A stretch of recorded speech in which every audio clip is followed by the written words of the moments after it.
ఇంకో సంగతి ఏంటంటే దేవుని పని దేవుని పనిగా జరగాలి అనేటువంటి ఉద్దేశంతో మేమేదో కొమ్మనగోడ్లని కాదు, కానీ గుండెల్లో ఉంచిన భారాన్ని బట్టి కొనసాగుతూ ఉన్నాం. పాస్టర్స్ మీట్ పెట్టాము. పాస్టర్స్ మీట్ పెట్టాక ఇంకెవరైనా నీరండి ఉంటారేమో వాళ్ళకు కూడా కలిసి చెప్తామన్నా అని బిడ్డలంటే వెళ్ళమని చెప్పా. దానికి మనోళ్ళు సేవకులు కొంతమంది ఎన్ని రకాలైనటువంటి అల్లకిలంటే, మీరు ఒకసారి గుంటూరు వచ్చి నా దగ్గర వైదనెడ్లి అజ్రా దగ్గర మా వార్డ్ మినిస్ట్రీ సేవకుల దగ్గర చూడండి. ఏది కూడా మా దగ్గర తరాలకు సరిపడా, లేకపోతే కడుపు నిండి ఎలా ఖర్చు పెట్టాలో తెలియక మేము బడాయి కోసం చేసే పని కాదు ఇది. దయతో మన్నించండి. రెండోది, సేవకుల్ని కలవాలి, సేవకులకి ఏదో ఇవ్వాలి అనేటువంటి ఆలోచన కూడా అది రూలేం కాదు. కేవలం ప్రేమ, భారం. దేవుని సేవకులు కాబట్టి వారు వచ్చి చేతులెత్తి ప్రార్థన చేస్తారు కనుక వారిని వట్టి చేతులతో పంపడం ఆశీర్వాదం కాదు. జనానికి మనం చెప్తూ ఉంటాం కాబట్టి మనం కూడా అది ఆచరించాలి. అలాగని వెనకేమో త్రవ్వకాలు ఉన్నాయి, నిధులు ఉన్నాయి అనుకుంటారేమో. ఏ రోజుకి ఆ రోజు మేము కూడా వెతుక్కోవటమే. మాతో ఉన్న బిడ్డలకు తెలుసు, సేవకులకు తెలుసు, యవనస్తులకు తెలుసు. కేవలం ఎవరిని కూడా విడవకుండా అందరినీ నడిపిద్దాము, వితౌట్ ఫెయిల్ ప్రతి సేవకుడు ఉండాలి అనే ఉద్దేశంతో ఒక 5-10 మందిని కలిశారు వీళ్ళు. దానికి కొంతమంది ఫీల్ అయ్యారు. దయతో అన్యదా భావించక మన్నించమని అడుగుతున్నాం. మా ఇంటెన్షన్ ఏంటంటే సేవకులందరూ ఒక త్రాటి మీద ఉండి ఏకకంఠంతో ఐక్యత కలిగి దేవుని స్తుతిస్తే ఎరికో గోడలు కూలిపోయినట్లుగానే దేవుని పని నిరర్గళంగా జరుగుతుంది. అది మాకున్న నమ్మకం. అంతేగాని వ్యక్తిగతంగా వెళ్ళి మా దగ్గర ఏమో మూలుగుతున్నాయి, ఇదిగో మీరు తీసుకోండి అని ఇచ్చింది కాదు. ప్లీజ్ వేరే విధంగా అనుకోవద్దు. ఓసారి గుంటూరులో నేను ఒక పెద్ద సభలో ఉన్నాను. At the time, I was as the president of United Pastors Fellowship. పెద్ద సేవకుడు ఒక ఆయన సభలు ఏర్పాటు చేశారు. నన్ను డయాస్ మీదకి పిలిచారు.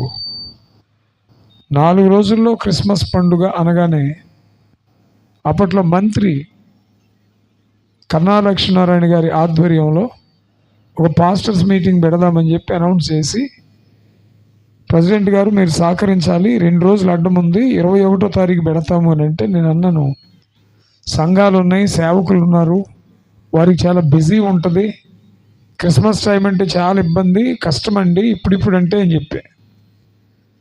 నేను కూర్చొనే ఉన్నాను. సేవకుల పక్షంగా నేను హోల్డ్ చేస్తూ మాట్లాడుతున్నాను. ఆ మినిస్టర్ గారి పిఏ ఉండి, భలే ఓళ్ళలాగా ఉన్నావు, 100 రూపాయలు ఒక్క పలావు చాలు, ఎంతమందిని పిలవమంటారు నన్ను అన్నాడు. నాకైతే తల కొట్టుకున్నట్టు అయిపోయింది. నేను ఒక మాట అడగనా? దైవజనుడు అంటే దేవునికి ప్రతినిధి. ఒకసారి చప్పట్లు కూడా దేవుని స్తుతించండి. దేవ సేవకులు అంటే వారు ప్రకృతిని శాసించారు. దేవుని కొరకు సముద్రాలు చీల్చబడ్డాయి. దేవుని మహిమార్థమై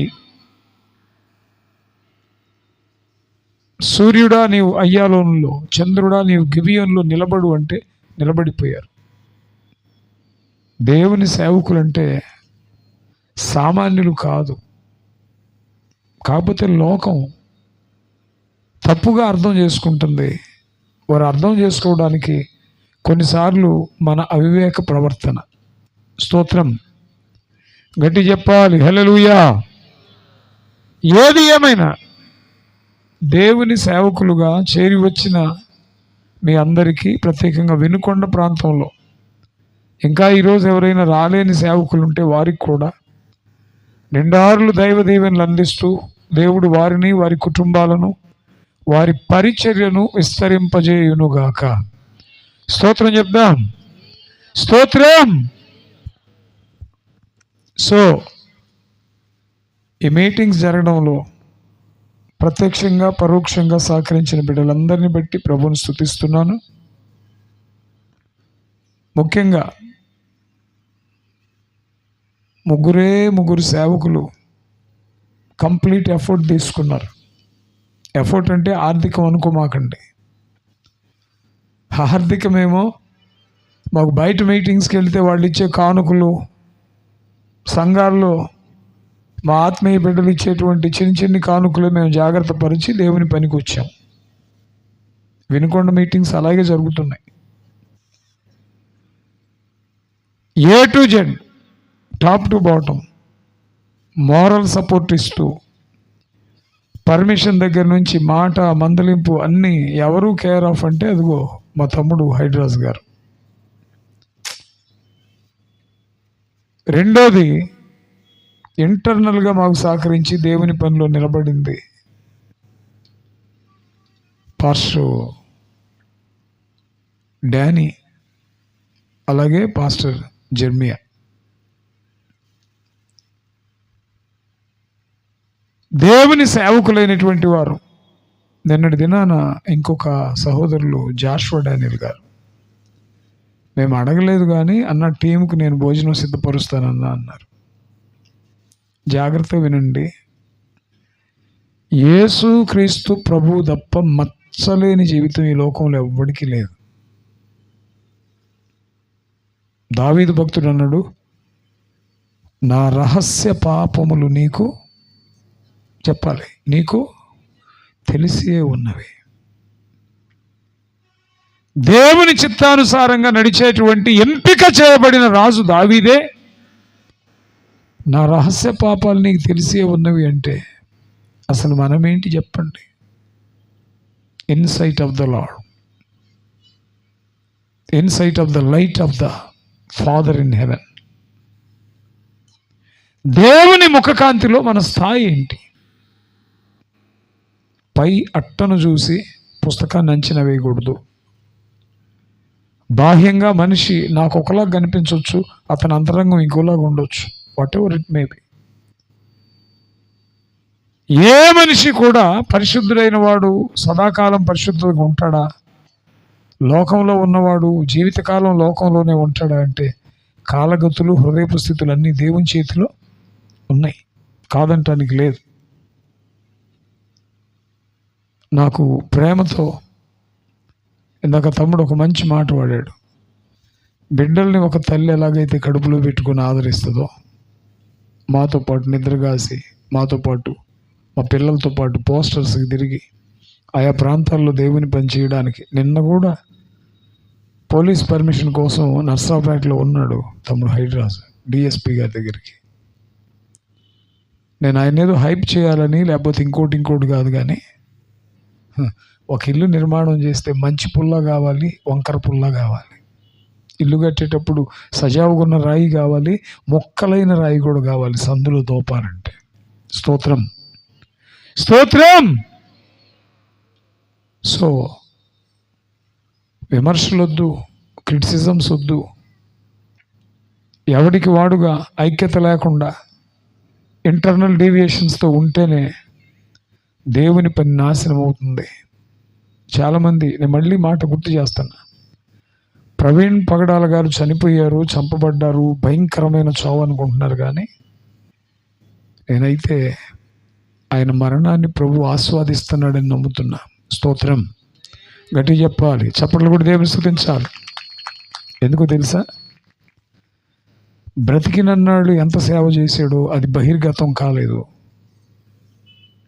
నేను ఆరాధన టీవీలో ఒక 5 to 7 years మాట్లాడాను. ఆయన కూడా టీవీ స్పీకరు, రక్షణ టీవీలో మాట్లాడేవాడు. చిన్నోడే, నాకు 57, ఆయనకు 45 ఏమో ఉంటుంది. డిబేట్ చేస్తూ ఉండేవాడు.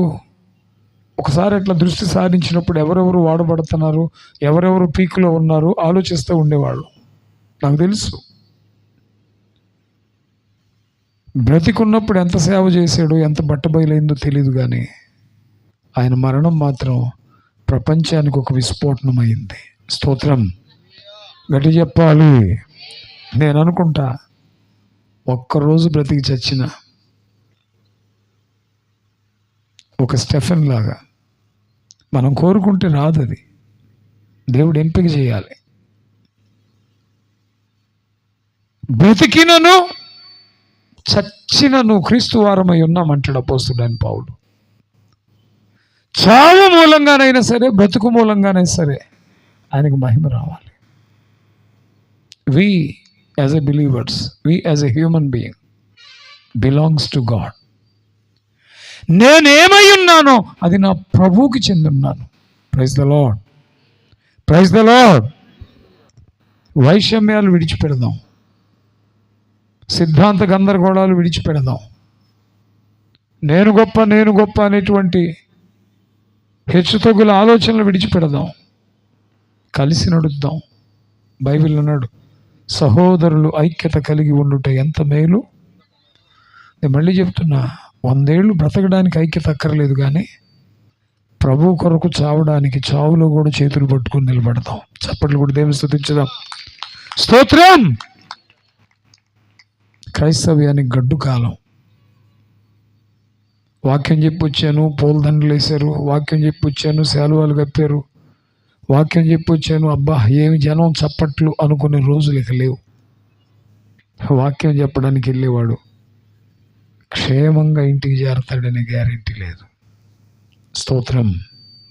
చెప్పండి గట్టిగా.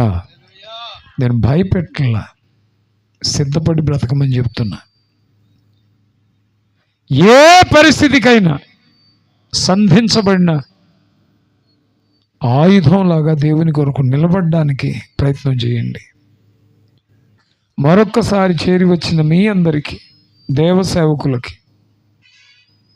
ఈ మీటింగ్స్ దేవుని నామ మహిమార్థమై జరగడానికి సహకరించిన, ప్రత్యక్షంగా పరోక్షంగా నిలవబడినటువంటి బిడ్డలు, మా ఆత్మీయ బిడ్డ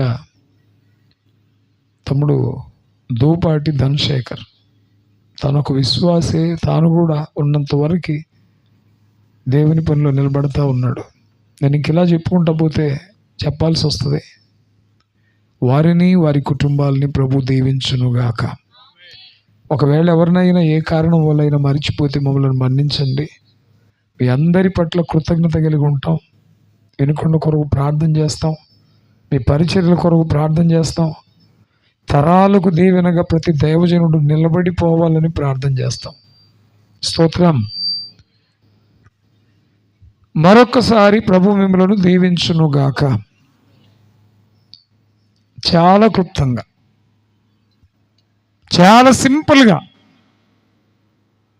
చాలా డెప్తీగా, అంటే లోతుగా, చాలా ఆశీర్వాదకరంగా 1, 2, 3 విషయాలు మనం ధ్యానం చేద్దాం.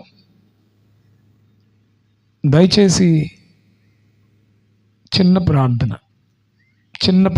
దయచేసి ఏకీభవించండి. ప్రేమ కలిగిన తండ్రి, సర్వాధికారి, మీకు స్తోత్రం. చివరి రోజు, చివరి వర్తమాన సమయంలో మేమున్నాము. మీ నామ మహిమార్థమై చేరి వచ్చిన ప్రియులందరి కొరకు ప్రార్థిస్తున్నాను. మీ పాద సేవకులను, వారి వారి కుటుంబాలను బట్టి స్తుతిస్తున్నాను.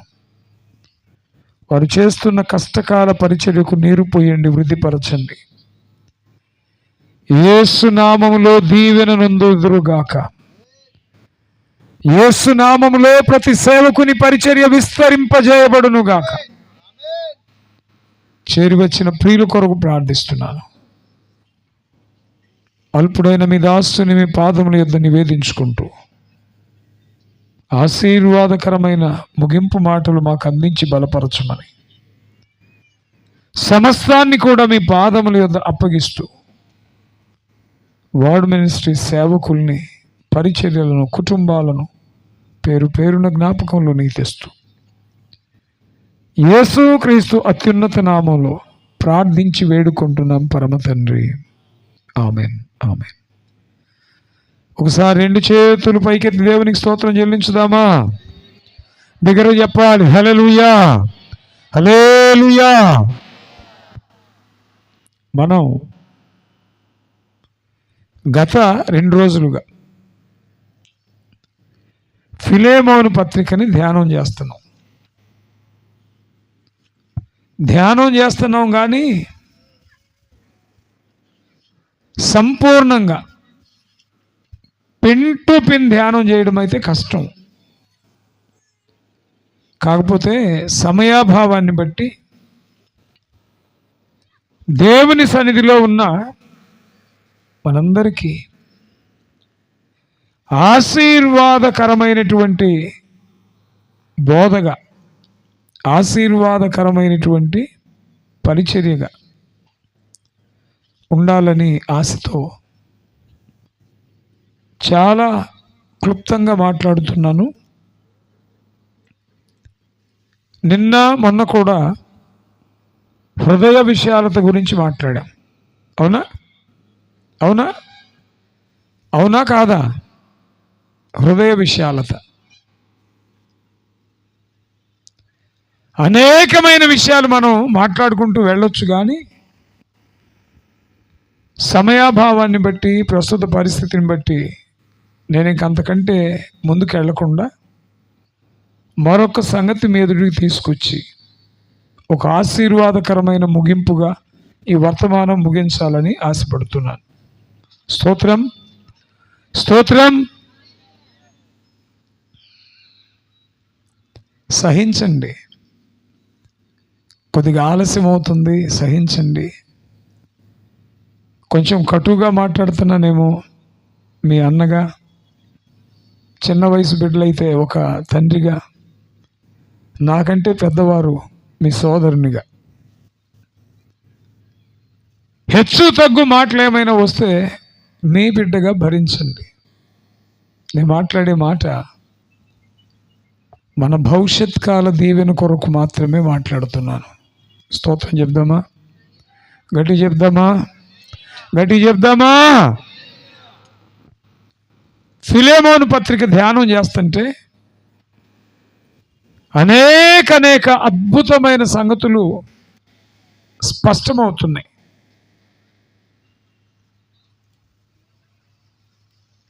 హృదయ విశాలత ఆ పత్రికలో ఉంది.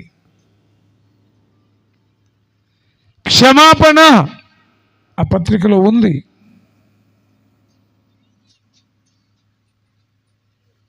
చక్కబెట్టడం ఏంటి? చెప్పాలి. ఏంటది? చక్కబెట్టడం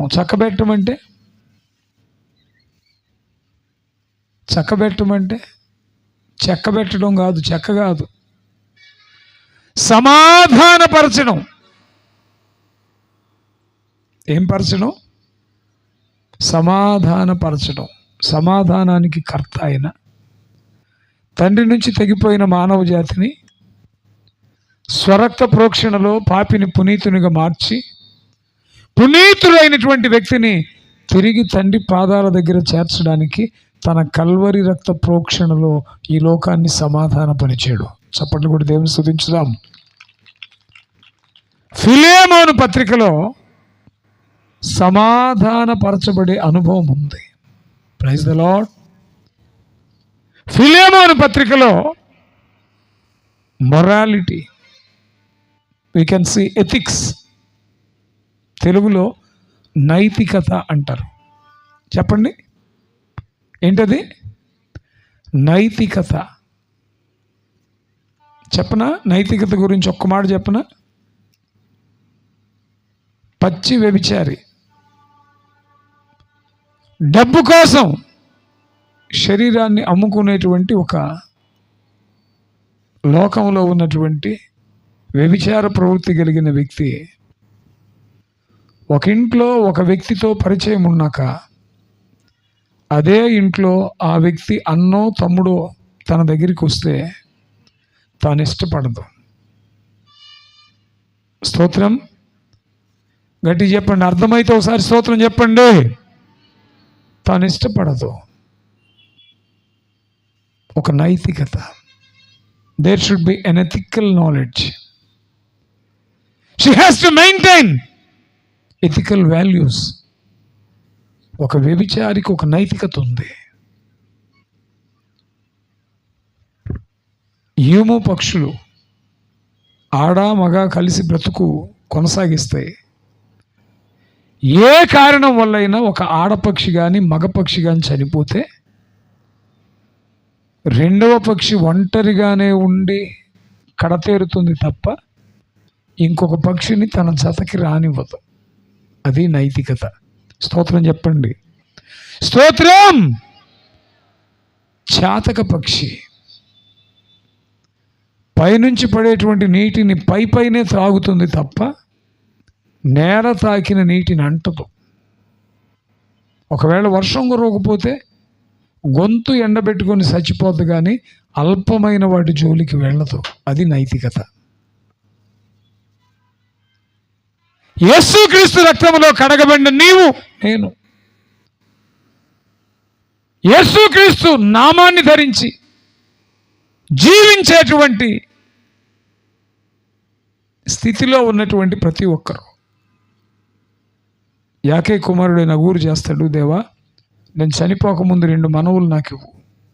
ఏంటంటే వ్యర్థమైన వాటిని అబద్ధములను నాకు దూరంగా ఉంచు, ఐశ్వర్యమునైన పేదరికమైన నాకు ఇవ్వద్దు. ఐశ్వర్యవంతుడినైతే మదించి యెహోవా ఎవడని అందునేమో, బీదనైతే దొంగిలించి నీ నామానికి అవమానం కలిగిస్తానేమో. సో నాకు ఐశ్వర్యం వద్దు, పేదరికం వద్దు, అనుదిన ఆహారం నాకు చాలయ్యా. క్రైస్తవుడుగా బ్రతకాలి. నీచమైన ప్రవృత్తి కలిగి ఉండొద్దు, అనైతికంగా బ్రతకొద్దు. ఫిలేమోను పత్రికలో హృదయ విషయాలత గురించిన పాఠం ఉంది, క్షమాపణను గురించినటువంటి సంగతి ఉంది. 2 వ్యక్తుల మధ్య సమాధానం కోల్పోతే, 2 వ్యక్తుల మధ్య మనస్పర్ధలు కొనసాగుతుంటే, 2 మనుషుల మధ్య, 2 కుటుంబాల మధ్య, 2 వ్యవస్థల మధ్య ఒకరినొకరు అర్థం చేసుకోలేక బడబాగ్ని వారి మధ్య ప్రవహిస్తూ ఉంటే, క్రీస్తు ఆత్మ కలిగిన వ్యక్తిగా సమాధానపరిచే తత్వం నీలో ఉండాలి. స్తోత్రం. స్తోత్రం. అటొక పుల్ల ఇటొక పుల్ల పెట్టి ఇద్దరిని ఎప్పటి కలవకుండా చేస్తే నువ్వెలా క్రీస్తు తత్వం కలిగిన వాడు అవుతావు? సమాధానపరిచే అనుభవం ఉంది అక్కడ, నైతికతను గూర్చిన పాఠం ఉంది అక్కడ. Praise the Lord. ఔన్నత్యం ఉంది అక్కడ. There is a highness, next level. ఒక క్రైస్తవుని తర్వాత స్థాయి ఏంటో వ్రాయబడింది అక్కడ. ఈరోజు ఒక్క ఆలోచన మీ ఎదుటికి తెస్తాను. Praise the Lord. గట్టి చెప్పండి, గట్టి చెప్పండి. ప్రభు నేర్పిన ప్రార్థన ఎంతమందికి వచ్చు? ప్రభు నేర్పిన ప్రార్థన ఎంతమందికి వచ్చు?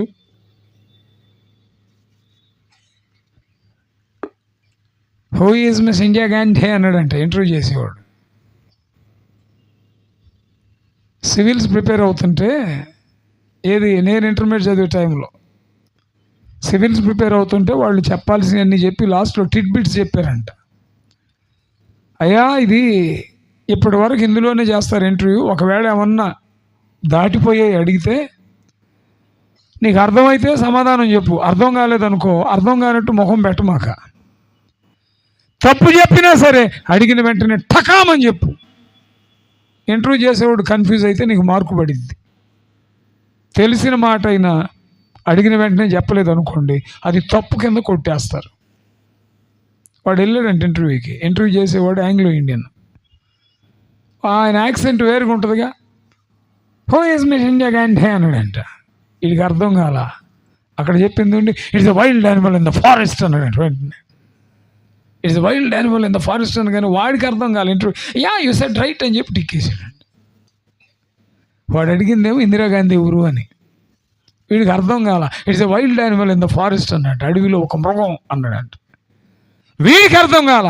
కరెక్ట్ చెప్పావని చెప్పి మార్కేసాడు. అందుకే అడగగానే చెప్పండి. సే ఎస్ఆర్ నో, తెలుసా తెలీదా. ప్రభు నేర్పిన ప్రార్థన మాకు రాదు కానీ మేము విన్నామనేవారు ఒకసారి చేయి పైకెత్తండి. ఓ యేసయ్యా, ఏం వింటారండి మీరు? ఒక్కొక్క సభలో పండిపోయి కాళ్ళు ఎరగదొక్కొని జనమిట దుర్బిణి వేస్తే చివరిదాకా అర్థం కాదు, అంతుపట్టదు. మరి వేదిక మీద ఉన్న నాలాంటి ఆయన ఏం చెబుతాడో మీరేం వింటారో తెలీదు. కొత్తగా పెళ్ళైన వాళ్ళు ముగ్గురంట. మాట్లాడినా అయ్యా, మాట్లాడినా ముగించేనా. కొత్తగా పెళ్ళైన వాళ్ళు ముగ్గురు ఏదో మధ్యలో ఆషాఢం వచ్చిందిగా ఇంటికి వచ్చారు. చెరువుకి వెళ్ళారు నీళ్ళు తెచ్చుకోవడానికి. ఇక ముగ్గురు కలిసి వాళ్ళ భర్త గొప్పతనం చెప్పుకోవాలిగా. మీ ఆయన సంగతి ఏంటి అందంట. మా ఆయనకేమి, మా ఆయన హ్యాండ్ రైటింగ్ ఉంటుంది, ముత్యాలు పేర్చినట్టు ఉంటుంది, ఎవరైనా చదవచ్చు, సూపర్ అందంట. రెండోది అనుకుంటుందంటే ఇది భలే చెప్తుందో వాళ్ళ ఆయన గురించి, మా ఆయన గురించి నేనేం చెప్పాలని అడిగారు. మీ ఆయన సంగతి ఏంటంటే, మా ఆయనకేమి, మా ఆయన హ్యాండ్ రైటింగు, మా ఆయనకి నాకు తప్ప ఇంకెవరికి అర్థం కాదందంట. వమ్మ భలే చెప్పుకుంది. మూడో ఆమెను అడిగారంట, నువ్వేంటమ్మా అని చెప్పంటే, మా ఆయన సూపర్ రాస్తాడు, ఆయన ఏమి రాశాడంటే మళ్ళీ ఆయన వచ్చి చెప్తేనే నాకు అర్థమైద్ది అందంట. నాలుగోది ఉంది, మీ ఆయన సంగతి ఏంటో చెప్పంటే, మా ఆయన రైటింగ్ రాస్తాడు, అసలు మా ఆయనకు కూడా అర్థం కాదందంట. స్తోత్రం. ఇప్పుడు పరిచర్య అట్లా తగలబడిపోయింది, సేవ అట్లా అయిపోయింది. ఏం చెబుతున్నారో తెలియదు, ఏం వింటున్నారో తెలియదు, ఏ వైపుకి అలవాటు చేస్తున్నారో తెలియదు, సంఘం ఎటు వెళ్తుందో తెలియదు.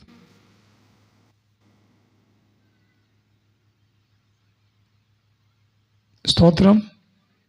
గట్టి చెప్పండి స్తోత్రం. ఆయన అన్నాడు, వీరేమి చేయుచున్నారు వీరెరుగరు వీరిని. అట్లుంది ప్రస్తుత క్రైస్తవ లోకం. మనమేంటో మనకే అర్థం కాని పరిస్థితిలో కొనసాగుతున్నాం. నేను మళ్ళీ చెప్తున్నా, మీలో ఎవరికైనా జ్ఞానం కొదువుగా ఉంటే వాడు దేవుని అడగాలి, దేవుడు వానికి జ్ఞానం ఇస్తాడు. చేతులెత్తి స్తోత్రం చెప్పండి. ఎక్కడ లూపు ఉందో, ఎక్కడ లోపం ఉందో, ఎక్కడ బలహీనత ఉందో, ఏ విషయంలో మనం బలోపేతం కావాలో అది గుర్తెరిగి దేవుణ్ణి అడగండి. లేనిది ఉన్నట్టుగా ఉనికిలోకి వస్తుంది. Through prayers only everything is possible. Praise the Lord. ప్రభు నేర్పిన ప్రార్థనలో ఒక మాట ఏంటంటే, మా రుణస్థులను మేము క్షమించి ఉన్నలాగున మా రుణములను, ఇంకో దగ్గర మా ఎడల అపరాధములు చేసిన వారిని క్షమించి ఉన్న ప్రకారము మా అపరాధములను. అంటే టోటల్గా అల్టిమేట్ ట్రూత్ ఏంటంటే క్షమాపణ. ఇతరులు మీకేమి చేయవలనని మీరు కోరుచున్నారో మీరును ఇతరులకు అలాగే చేయుడి. బైబిల్లో అడుగుడి మీకు ఇవ్వబడిన అన్నాడు, అది పాత మాట. కొత్త మాట ఏంటంటే ఇయ్యుడి మీకు ఇవ్వబడును. ఏంటి? పద్దాక అడగటమే కాదు, దేవునికి ఇస్తే కూడా దేవుడు తిరిగి ఇస్తాడు. దీనికి చాలా ధైర్యం కావాలి, చాలా గట్స్ కావాలి. దేవునికి ఇచ్చే వ్యక్తికి నిలబడాలంటే చాలా సామర్థ్యం కావాలి. మనం ఎక్కడ ఆగుతామంటే అది ఇవ్వయ్యా, ఇది ఇవ్వయ్యా, అది చేయను ఆయన, ఇది చేయను, మన బ్రతుకంతా ఇంకంతే. కొన్ని జీవితాలు దేవుణ్ణి అడగకపోయినా అచంచలమైన ఆశీర్వాదానికి వారసులుగా మిగిలిపోయారు. Praise the lord. ఎలా సాధ్యం? వారు ఇచ్చారు, మితిలేని కొలత. వారి సామర్థ్యం కొలది దేవునికి ఇచ్చారు కాబట్టి వారు పొందారు. అక్కడే రాస్తాడు, మీరు ఇతరులను క్షమించిన ఎడల మీరును మాట్లాడాలి. మీరును ఉప్పు కారం మసాలా దట్టించినట్టుంది ఈరోజు వర్తమానం. నాకు అర్థమవుతుంది మీ ఫీలింగ్స్. స్తోత్రం. క్షమించగలవా మా? క్షమించగలవా? తెలుసో తెలియకో నీ పట్ల నీ భర్త అనుచితంగా ప్రవర్తిస్తే క్షమించగలవా? నీ భార్య నీ పట్ల ప్రతికూలంగా ప్రవర్తిస్తే క్షమించగలవా? పిల్లల్ని క్షమించగలిగే సామర్థ్యం నీకుందా? శత్రువునైనా క్షమించమని దేవుని వాక్యం చెప్తుంది. ఇంట్లో వాళ్ళనే క్షమించడం చేత కాకపోతే శత్రువుని క్షమించేటువంటి స్థితిలోకి మనం ఎప్పుడు వెళ్తాం? పౌలు గారు రాస్తున్నాడు ఫిలేమోనుకి, ఒకప్పుడు ఇతడు మోసకారే, ఒకప్పుడు ఇతడు నీకు నిష్ప్రయోజకుడే, ఒకప్పుడు నీకు అన్యాయం చేసి పారిపోయాడు, ఇప్పుడు ఇతను తిరిగి నీ దగ్గరికి పంపిస్తున్నా. నువ్వు ఇతన్ని ఏం చేయాలి? చేర్చుకోవాలి. చేర్చుకోవాలంటే క్షమాపణ లేకుండా చేర్చుకోవడం సాధ్యమేనా? క్షమించి హక్కును చేర్చుకుని ఇంట్లో చేర్చుకోవాలి. అసలు క్రైస్తవ్యం అంటేనే ఫర్గివ్నెస్ అండి. క్రైస్తవ్యం అంటేనే క్షమాపణ. చేతులు దేవునికి స్తోత్రం చెప్దాం. క్రైస్తవ జీవితం అంటేనే క్షమాపణ. నేను ఒక మాట చెప్పిన మీ అనుమతితో, 1,00,000 రూపాయలు సంపాదించినోడు ఇంకొక 1,00,000 సంపాదించడానికి వీళ్ళు ఊరుతాడు. ఒక ఇల్లు ఉన్నవాడు ఇంకొక ఇల్లు కొందామని చెప్పి ప్రాకులాడతాడు. ఒక పిల్లాడు ఉద్యోగస్తుడైతే ఇంకో పిల్లాడు కూడా ఉద్యోగస్తుడైతే బాగుండని ఆశపడతాడు. ఇవన్నీ మనకు చెందిన దీవెనలు. దేవుని దృష్టిలో దేవుని ఏంటో తెలుసా? సామెతల గ్రంథం 19:11. సామెతల గ్రంథం 19వ అధ్యాయం 11వ వచనం. సరిగ్గా ఒకని సుబుద్ధి వానికి దీర్ఘశాంతమునిచ్చును.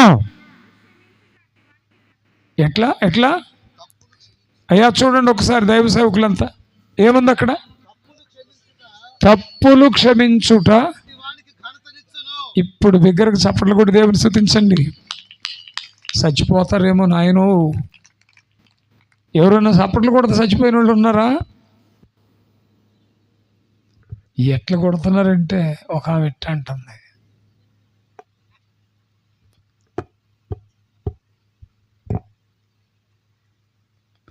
తప్పులను క్షమించుట వానికి, చెప్పండి గట్టిగా, వానికి.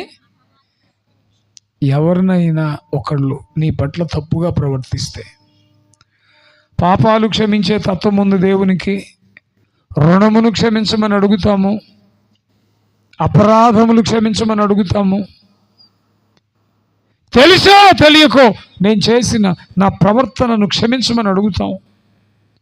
క్షమాపణ భిన్నాలుగా ఉంటుంది.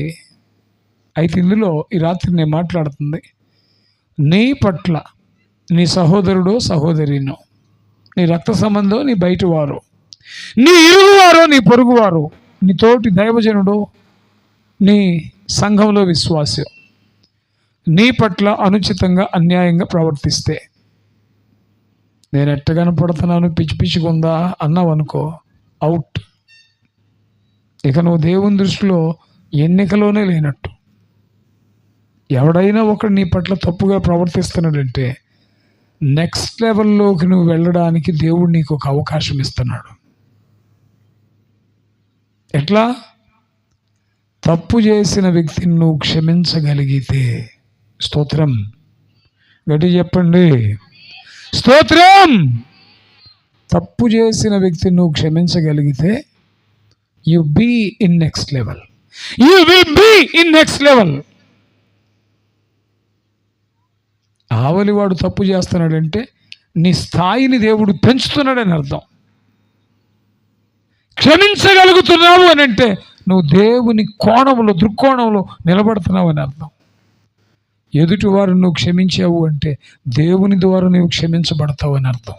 Praise the Lord, praise the lord.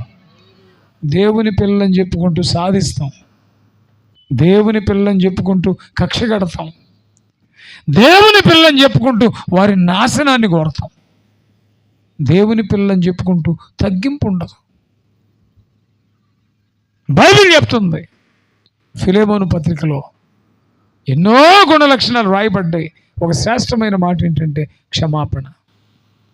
నీ ఎడల తప్పుగా ప్రవర్తించిన ఒనేసిముని తిరిగి నీ దగ్గరికి పంపిస్తున్నాను, క్షమించి నీ ఇంట చేర్చుకో. ఈ వాక్యం వింటున్నప్పుడు మన మనస్సాక్షి మనతో మాట్లాడడం లేదా? ఎవరినైనా క్షమించే సందర్భం వచ్చి క్షమించకుండా మౌనమయ్యేవేమో. వారి తప్పు వారు తెలుసుకుని పదే పదే నీ దగ్గరికి వస్తున్నప్పుడు నువ్వు దూరంగా పెడుతున్నావేమో. అందరూ యోగ్యులైతే యేసు ప్రభు ఈ లోకానికి రావాల్సిన అవసరమే ఉందండి. నీతిమంతుడు లేడు. That's the reason only he came on to the earth. పాపభూయిష్టమైన మానవ జాతిని క్షమించి తిరిగి తండ్రి దగ్గరికి చేరడానికి ఆయన ఈ లోకానికి వచ్చాడు. Praise the Lord. నేను ఒకే ఒక ఇన్సిడెంట్ ఎత్తి చెప్పి ముగిస్తాను. నేను ఎక్కువ చెప్పను. 7 పాయింట్లు, 5 పాయింట్లు, 11 పాయింట్లు, 12 పాయింట్లు ఈ ప్రసంగాలు అసలు ఉండవు. ఏదన్నా ఒక మాట మాట్లాడితే అది మీకు అర్థమైతే చాలు. Praise the Lord. Praise the Lord. ఫిలేమోనికి నీ దగ్గర ఒనేసిమును క్షమించి చేర్చుకొని రాశాడు పౌలు. ఈయనకుందా క్షమించే బుద్ధి? మీ మనసులో కూడా అనుకోవచ్చు, నిగ్గులు తీసి మాట్లాడుతున్నాడు రామవన్న, అసలు ఈయనకుందా క్షమించే బుద్ధి? మీరు అనకపోయినా నా మనస్సాక్షి నన్ను అడిగింది. పౌలు గారి జీవితాన్ని గురించి మనం ఆలోచన చేస్తే క్షమాపణ గురించి ఇంత హైలైట్గా రాసినటువంటి ఆయనకుందంటారా? అపోస్తుల కార్యాలు 15 ఫాస్ట్. అపోస్తలుల కార్యములు 15వ అధ్యాయం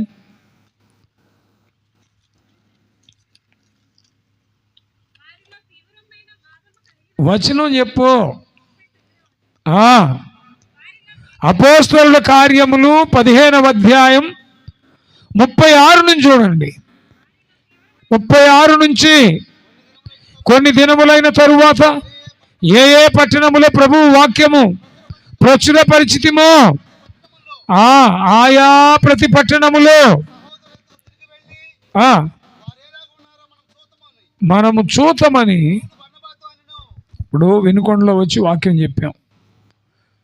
కొంతమంది కనెక్ట్ అయ్యారు, కొంతమంది ఏం చెప్తే వచ్చేది ఏంది అనుకున్నారు, కొంతమంది ఏమో వారికి ఉన్న వ్యక్తిగత కారణాల వల్ల వీలుగాక రాలేదు. మొత్తానికి వచ్చిన వారిలో కూడా కొంతమంది 2 3 కనెక్ట్ అవుతారు, వాక్యానికి వెంబడిస్తారు, ప్రభుని స్తుతిస్తారు. వాక్యం చెప్పి మళ్ళీ వెళ్ళిపోయి సంవత్సరం తర్వాత మళ్ళీ వచ్చామనుకోండి, అది బాధ్యత రాహిత్యం. అలాగని ఇక్కడ సంఘాలు పాడు చేసి ఓ పెద్ద డిజిటల్ సంఘమో ఇంకే సంఘం ఇక్కడ పెట్టి అందరినీ కూడాను భిన్నమైన రీతిలో నడిపించడం అసలు భావ్యం కాదు. దేవుని వాక్యం ఎవరికైతే చెప్పొస్తామో మళ్ళీ ఫాలో అప్ ఇవ్వాలి. ఎలాగున్నారు ఏంటి కనుక్కోవాలి. అపోస్తలుడైన పౌలు బర్నబా వాక్యం చెప్పి కొంతకాలం అయిన తర్వాత వారి యోగక్షేమాలు తెలుసుకుందాం, వెళదాం రమ్మని చెప్పి మాట్లాడుకున్నారు. మరి మన ఇద్దరికి పరిచయం చేయడానికి ఒక మనిషి కావాలి కదా. టీ ఇవ్వాలన్నా, మంచినీళ్ళు ఇవ్వాలన్నా, తలనొప్పి ట్యాబ్లెట్ ఇవ్వాలన్నా ఇంకో మనిషి ఉండాలి కదా.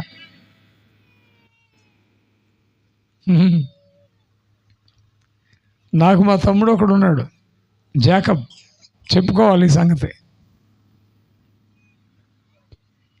ఇంటి దగ్గర నాది జ్యూస్ సుజుకి ఉంటుంది, నా వీపుల మీద ఉంటాడు. ఇప్పుడు కన్నబిడ్డల కంటే దగ్గర ఉంటాడు. అందుని బట్టి ప్రభుకు స్తోత్రం. కాకపోతే ఏంటంటే దగ్గర ఉంటే కాదు, కళ్ళు కూడా దైవజనుడి మీద ఉండాల. వెహికల్ తీస్తున్నాను నేను. వెహికల్ తీస్తూ ఉంటే 2 వీల్స్ మధ్యలో బండి ఉంది, చూసుకోగా. ఎవరో వెళతా వందనాలు అన్నయ్య అన్నారు. నేను దీన్ని స్టార్ట్ చేసి స్లోగా మూవ్ అవుతా, వాళ్ళకి వెళ్ళి చూసి వందనాలు అమ్మ అన్న. కనపట్టలేదుగా కన్ను. ఈ రైడ్ చేసే మూమెంట్లో బండి ముందుకెళ్ళిపోయి లెఫ్ట్ కొరిగింది. లెఫ్ట్ కొరిగితే చెయ్యి దాటిపోయింది. కాలు తిప్పుదామంటే ఇటు బండి ఉంది, అటు బండి ఉంది. బండి లేపడానికి నా వల్ల కావట్లా. అక్కడున్న ఆడపిల్ల వచ్చింది, పెదనానా అనుకుంటూ పరిగెత్తుకుంటూ వచ్చి లేపుతుంది, కానీ బక్కది, దానివల్ల కావట్లా. ఎక్కడో షాప్ దగ్గర ఇంకొక అబ్బాయి ఉండి వాడు పరిగెత్తుకుంటూ వచ్చాడు. మామయ్య ఏమైంది అనుకుంటా. నా ప్రక్కన నా ఆత్మీయ మిత్రుడు ఉన్నాడు, ఫాలోవరు. చెయ్యి ఇట్ట పెట్టుకొని, ఈ చెయ్యి ఇట్ట పెట్టుకొని, ఒరిగిందా ఏమైంది అన్నట్టు చూస్తున్నాడు. దైవజనుడిని ఫాలో అవ్వడం అంటే అది కాదు. దైవజనుడి మీద కనుదృష్టి ఉండాలి. చాలామంది ఉన్నారు, ప్రతి దైవజనుడికి ఫాలోవర్స్ ఉంటారు. స్తోత్రం. అపోస్తలుడైన పౌలు బర్నబాలు కలిసి ఒక ప్రాంతానికి వెళ్ళారు. నేను కట్ షార్ట్ చేస్తున్నా. వాక్యం చెప్పొచ్చాక మళ్ళీ వారి యోగక్షేమాలు తెలుసుకోవాలి అనుకున్నారు. బయలుదేరినప్పుడు వీళ్ళకి పరిచయం చేయడానికి ఒక వ్యక్తి కావాలి. ఎవరిని తీసుకెళ్దాము అన్నాడు పౌలు గారు. బర్నబా అన్నాడు, నా సమీప బంధువు మార్కు ఉన్నాడు, మార్క్ అను మారు పేరు కలిగిన అతన్ని తీసుకెళ్దాం అన్నాడు. ఇట్స్ వెల్ అండ్ గుడ్ అనాలి. పౌలు గారు ఏమన్నాడు, లేదు లేదు లేదు, మార్కుని తీసుకెళ్ళడానికి వీలు లేదు. ఏమైంది? పంపూలియాలో దేవుని పని కొరకు మనం వెళ్ళినప్పుడు అతను మనతో రాకుండా నిలిచిపోయాడు. బాధ్యత లేని వ్యక్తి, అతన్ని తీసుకెళ్ళొద్దు అన్నాడు. బర్నబా ఏమో అతన్నే తీసుకెళ్దాం అన్నాడు. మాట మాట మాట మాట చిలికి చిలికి గాలివానైంది. వివాదం తీవ్రమైపోయింది. పౌలు బర్నబాలు విడిపోయారు. స్తోత్రం చెప్పండి. పౌలు బర్నబాలు ఈరోజు ఒకే కుంపట్లో పెరిగిన ఇద్దరు దైవ సేవకులు విడిపోవడానికి పలు కారణాలు ఉంటాయి. ఒకే ఇంట్లో ఒక తండ్రి దగ్గర పెరిగినటువంటి ఒక రక్తం పంచుకు పుట్టిన అన్నదమ్ములు విడిపోవడానికి పలు కారణాలు ఉంటాయి. దేవుని పరిచర్యలో ఉన్నటువంటి పౌలు బర్నబాలు విడిపోయారు బికాస్ ఆఫ్ మార్క్. మార్క్ వద్దని పౌలు అంటాడు, తీసుకెళ్దామని బర్నబా అంటాడు. వీళ్ళిద్దరికి పుట్టిన వివాదానికి కారణం ఎవరంటే మార్కు. ఇప్పుడు మార్క్ ఆలోచన ఎట్టుంటుంది చెప్పండి, మార్కు స్పందన ఎట్టుంటుంది? బర్నబా అంటే మా డాడీ లేకపోతే మా అన్న మా బాబాయ్ నన్ను తీసుకెళ్తానని చెప్పి ఇష్టపడ్డాడు, నాకంటూ గొప్ప ఎవరైనా ఉంటే బర్నబా అనేదే ఉంటుంది మనసులో. పౌలు విషయంలో ఏమైంది? నన్ను వద్దని గట్టిగా తృణీకరించాడు కాబట్టి పౌలు గారి యొక్క శాశ్వత శత్రువు. స్తోత్రం చెప్పండి, గట్టి చెప్పండి. కొలస్సీ పత్రిక 4:11 చదవండి.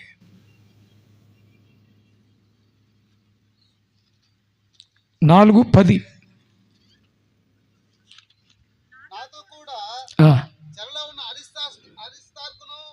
నాతో కూడా చెరలో ఉన్న అరిస్తార్కును బర్నబాకు సమీప జ్ఞాతి అయిన పౌలు ఎక్కడున్నాడు ఇప్పుడు? అమ్మ పౌలు ఎక్కడున్నాడు? జైల్లో ఉత్తరం రాస్తున్నాడు. ఏమని? ఓ సంఘమా నీకు వందనాలు చెప్తున్నాం. ఎవరెవరు? ఇప్పుడు చదవండి. అంటే నాతో అరిస్తార్కు అనే ఇంకొక దైవప్రియుడు ఉన్నాడు, బర్నబాకు సమీప బంధువైన వాడొద్దు మనతో అని విభేదించాడు పౌలు. ఇప్పుడు పౌలు గారి దగ్గర జైల్లో ఎవరున్నారు? వద్దని పౌలు ఎవరి విషయంలో విభేదించాడో అదే మార్క్ ఇప్పుడు పౌలు దగ్గర ఉన్నాడు. ఎందుకో ఇంటర్వ్యూ పెట్టాడేమో చూడడానికి. పలానా రోజు నన్ను వద్దన్నావు, ఇప్పుడు నీకు భోజనం నేనే తెచ్చా అని వెళ్ళాడా? కాదు.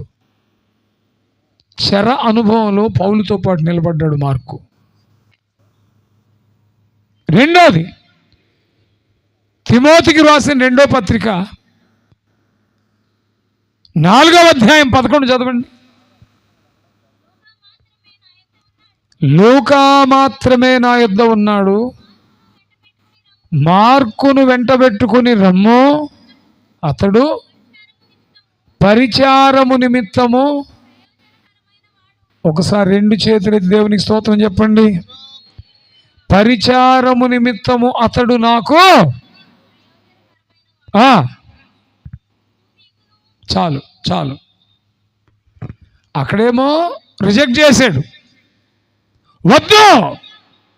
పంపూలియాలో పరిచర్యకి వెళ్ళినప్పుడు అతడు యోగ్యంగా ప్రవర్తించలేదు, మనతో రాలేదు కాబట్టి తీసేయి.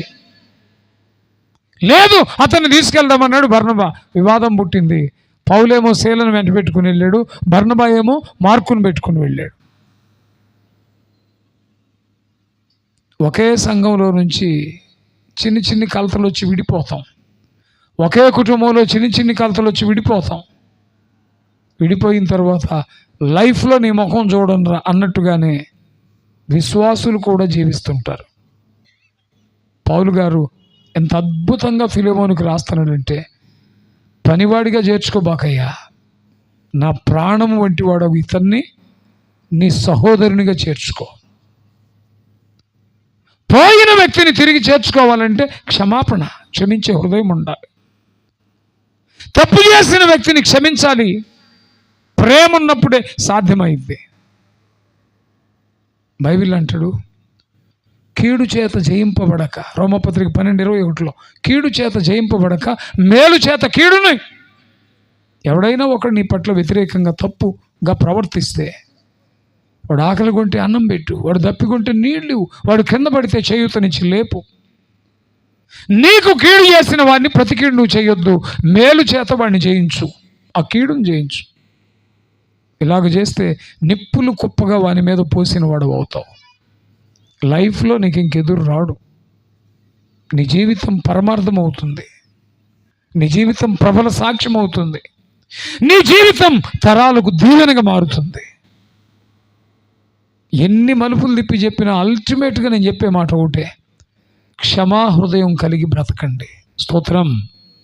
ఏం కట్టకపోతాం, ఎంతకాలం ఉంటాం భూమి మీద? ఒకసారి పేతురు గారు అడిగాడు, మత్తయి సువార్త 18లో ఉంటుంది, చదవద్దులేండి. పేతురు గారు అడిగాడు ప్రభుని, అయ్యా నా పట్ల నా సహోదరుడు తప్పు చేస్తే ఎన్నిసార్లు క్షమించాలి? 7 మార్లా. అబ్బో, మనమైతే ఒక్కసారి క్షమించలేం. పేతురు గారు ఎన్నిసార్లు అంట? 7 మార్లు క్షమించాడంట. అంటే పేతురు దృష్టిలో అది గొప్పే. ప్రభువా నా సహోదరుడు తప్పు చేశాడు, 7 మార్లు క్షమించానయ్యా అన్నాడు.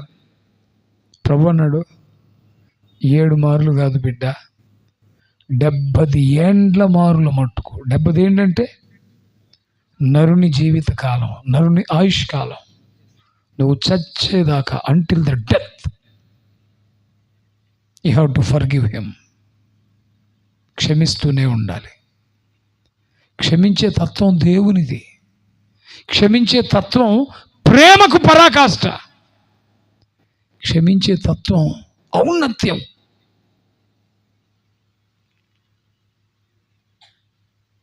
అలాగని వాడు పదే పదే గుండెల మీద దంతంటే నేను క్షమిస్తున్నానని వెంటబడ్డావు అనుకో, లూజ్ అయిపోతావు.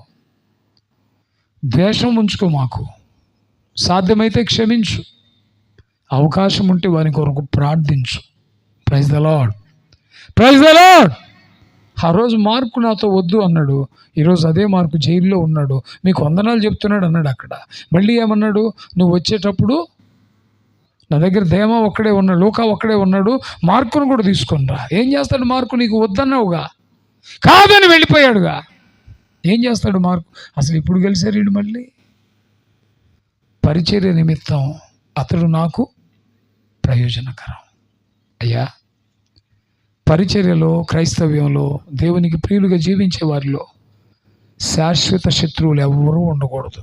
స్తోత్రం. గట్టి చెప్పండి. నా మాటలు అర్థమైతే స్తోత్రం చెప్పండి. శాశ్వత శత్రుత్వం ఉండకూడదు. ఉదయం పూట కోపం వచ్చిందా, అస్తమయం అవగానే వెళ్ళి క్షమాపణ చెప్పు. బలిపీఠం దగ్గర అర్పణ ఇచ్చేటప్పుడు నీకు గనక నీ ప్రతివాదితో ఉన్న విభేదం గుర్తొస్తే వెళ్ళి క్షమాపణ చెప్పొచ్చి మళ్ళా అర్పణ ఇవ్వమని బైబిల్లో ఉంది. ఆయుధంతో ఒక్కరిని జయిస్తావు, కోపంతో 10 మందిని జయిస్తావు, బలగంతో ఒక రాజ్యాన్ని జయిస్తావు. ప్రేమతో కూడిన క్షమాపణతో లోకంలో క్రీస్తు ప్రేమను వేళ్ళూనిస్తావు. స్తోత్రం, స్తోత్రం. ఆయన రాశాడు, ఆనంద్ జయకుమార్ గారు, అద్భుతమైన పాట. ఎవరున్నారు నీతో సమానులు, ఆయుధము లేకయే ప్రేమ సామ్రాజ్యము హృదయ సీమలు స్థాపించినావు. ఆయుధం లేదు కానీ సామ్రాజ్యాన్ని స్థాపించాడు. ఎక్కడ? హృదయాలలో. ఏ ఆయుధం? ప్రేమే ఆయుధంగా. స్తోత్రం. ప్రేమ ఉంది అనడానికి క్షమాపణ ప్రజ్వరిల్లుతుంది.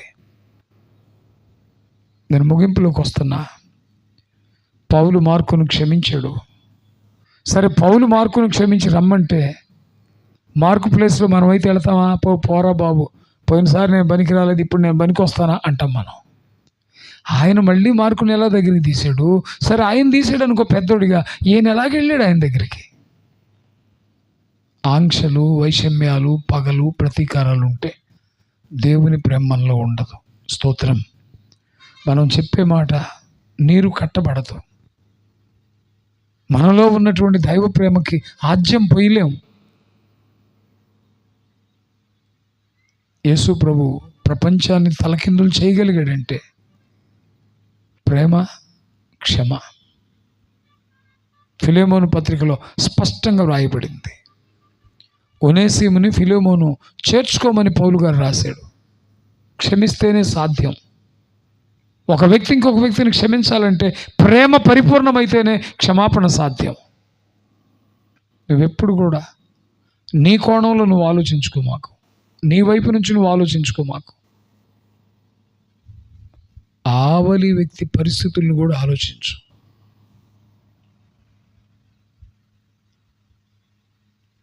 ప్రేమ అన్నింటినీ వివేచించును కానీ ఎవరి వలన వివేచింపబడదంట. క్రీస్తు ప్రేమ కలిగిన నీవు లోకాన్ని అర్థం చేసుకుంటావు కానీ నీవు లోకానికి అర్థం కావు. ఓ చిన్న పరిశీలన. మార్కుని ప్రేమించి దగ్గర చేర్చుకున్న పౌలు తన పెద్దరికాన్ని గౌరవించి పౌలు గారి హస్తాల్లో ఇమిడిపోయినటువంటి మార్కు తీవ్రమైన విభేదం కలిగిందని చూస్తున్నాం కానీ మళ్ళీ వారు కలిసిపోయారన్న సంగతి మనకు అర్థం కావడంలా. తప్పు చేసి పారిపోయి జైల్లో పడ్డాడన్న విషయం చూస్తాం కానీ పౌలు సిఫార్స్ మళ్ళీ ఫిలెమోను ఒనేసిమును చేర్చుకున్న సంగతి. తప్పు చేసాం, తండ్రితో ఉన్న అనుబంధాన్ని తగ్గొట్టుకున్నాం, బయటకు వచ్చాం. బయటకు వచ్చిన మనల్ని యేసుక్రీస్తు స్వరక్తము కార్చి తండ్రికి మనకి మధ్య ఉన్నటువంటి గ్యాప్ పూడ్చి సమాధానం కలుగు చేసి క్షమాపణ కలుగు చేసి కోల్పోయిన దైవిక స్థానాన్ని మరలా ఇచ్చాడు. మన పాపములకు సమాధాన కారకుడు ఆయన. ఒకే ఒక సూటి ప్రశ్న అడుగుతాను. వాక్యం విన్న నీవు, దేవుని సన్నిధిలో ఉన్న నీవు, ఎవరైనా నీ పట్ల తప్పు చేస్తే ఓడిపోయాను అనుకో మాకు. సాధ్యమైతే క్షమించు. క్షమించడం వల్ల అది నీకు దేవుని దగ్గర ఘనత. క్షమించడం వల్ల దేవుడు నిన్ను క్షమిస్తాడు. చిన్న పరిశీలన చేద్దాం. మనల్ని మనం పరిశీలించుకుందాం. చిన్ని ప్రార్థన. దయచేసి తల్ల వంచండి.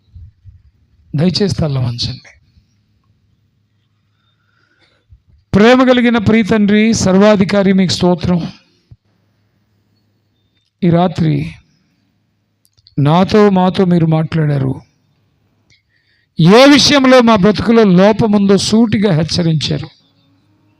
అనుకూలంగా బ్రతికే భాగ్యం ఇవ్వండి. చేరి వచ్చిన ప్రియులను బట్టి ప్రార్థిస్తున్నాను. ప్రతి దైవజనుని బట్టి ప్రార్థిస్తున్నాను. వారి కుటుంబాలు, సంఘాలు యేసు నామములు వర్ధిల్లును గాక. వినుకొండ ప్రాంతాన్ని మీ పాదముల యొద్ద అప్పగిస్తున్నాం. వాక్యానికి అనుకూలంగా జీవితాలు మార్చండి. వాక్యంతో కట్టబడి పెనవేయబడే భాగ్యం ఇవ్వండి. సమస్త మహిమ, ఘనత, ప్రభావాలు మీకు చెల్లిస్తూ ఈ కూడికల విషయమై ప్రార్థించిన బిడ్డలు, పరిచర్య చేసిన బిడ్డలు, సహకరించిన బిడ్డలు యేసు నామములో దీవించుదురుగాక. నన్ను మమ్మలను మీకు అప్పగించుకుంటూ కడమ కార్యక్రమాన్ని మీ పాదముల యొద్ద నివేదిస్తూ యేసు నామములో ప్రార్థిస్తున్నాను పరమ తండ్రి. ఆమేన్. దేవునికి స్తోత్రం. హల్లెలూయా.